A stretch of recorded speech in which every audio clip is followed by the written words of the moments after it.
Здравейте и добре дошли в личнаефективност.com. В днешното видео ще покажем как да настроите приложението Google на телефона си, така че то да е готово да го използвате като свой личен секретар. Най-напред го стартираме от средния бутон на устройството и отговаряме на въпросите, които ни задава в началото. След това от горния ляв ъгъл избираме страничното меню и избираме настройки. В настройки най-напред задаваме езика на търсенето, който разбира се е български. След като сме задали български за основен език, можем да преминем към гласовите настройки, в които ако искаме да работи управлението само с глас на устройството ни, трябва да изберем два езика. Един е на английски, тъй като гласовите команди не работят на български, и да добавим отметка и на българския език. Запазваме. И след това можем да преминем към настройване на фразата OK Google. Ако искате тя да се разпознава и на други екрани, освен от приложението Google, можете да включите тази опция и да обучите приложението да разпознава гласът ви. Това става много лесно, като 3 пъти кажете фразата OK Google. Така приложението се разпознава и телефонът ви започва да реагира на вашия глас, независимо от това дали е включено приложението Google на преден фон или не. След като сме настроили гласовите настройки, можем да погледнем какво има и друго, синтезиране на говор, както и дали да разпознава офлайн команди, които за съжаление на български не работят, така че ще трябва да се задоволим само с английски. И в общи линии сме готови с гласовите настройки.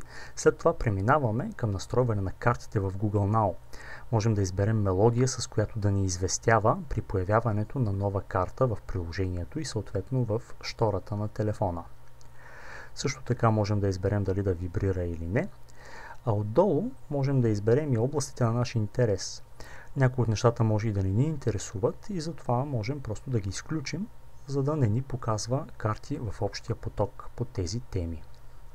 След като сме приключили с настройките, отново от лявото меню на приложението избираме персонализиране. Тук най-напред ще трябва да отговорим на двата въпроса, как обикновено се придвижваме. Както казахме и в текста, придвижването с велосипед и с обществен транспорт не винаги върши работа, тъй като картата за България не е достатъчно детайлна.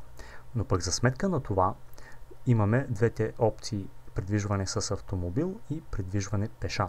Можете да зададете как основно се придвижвате. След това избираме домашния си и работния си адрес, като не бива да забравяме, че те трябва да са изписани точно по начина, по който са въведени в Google карти. Ако е необходимо, погледнете как е там. Можем да въведем и други неща. Борсови котировки, за съжаление, няма български. Ако някой се интересува от някакви международни. За места въведохме вече двата адреса. Сега тук приложения и уеб сайтове. Искате ли да получавате карти в Google Now за излязли някакви статии в някой сайт? Можете да отговорите да на тези въпроси и ще видим какво означава това в общия поток. По въпроса за транспорт отговорихме на двата въпроса. Във всичко останало към момента имаме само два въпроса. Дали да се показва времето за работното ни място и вкъщи, но с течение на времето Google Now ще ви пита на различни неща и тук във всичко останало ще се появят още повече въпроси. Ето сега виждаме в основния поток имаме карта с времето, която ако кликнем се отваря в отделен прозорец. Можем да преглеждаме времето по часове, както и по дни. А под картата с времето имаме и въпросните карти от уебсайтове, които се появяват. Когато не ни интересуват, просто ги отхвърляме надясно. А ако не ни интересува някой източник, от горния десен ъгъл на картата избираме втората опция. Не се интересувам от материалите от еди кой си сайт и те повече няма да се появяват в нашия общ поток. По този начин, след като приключим с картата, просто я плъзваме надясно и тя изчезва.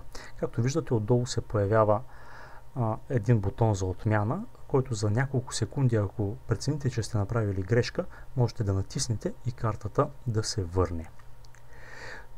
Така вече сме готови с настройките на приложението Google И ако сте следвали всички насоки в това видео, както и всички насоки в предишните видеа за това как да се създават събития и напомняния в календара, то вече сте готови да използвате мобилния си телефон като виртуален секретар, който да ви помага с управление на времето.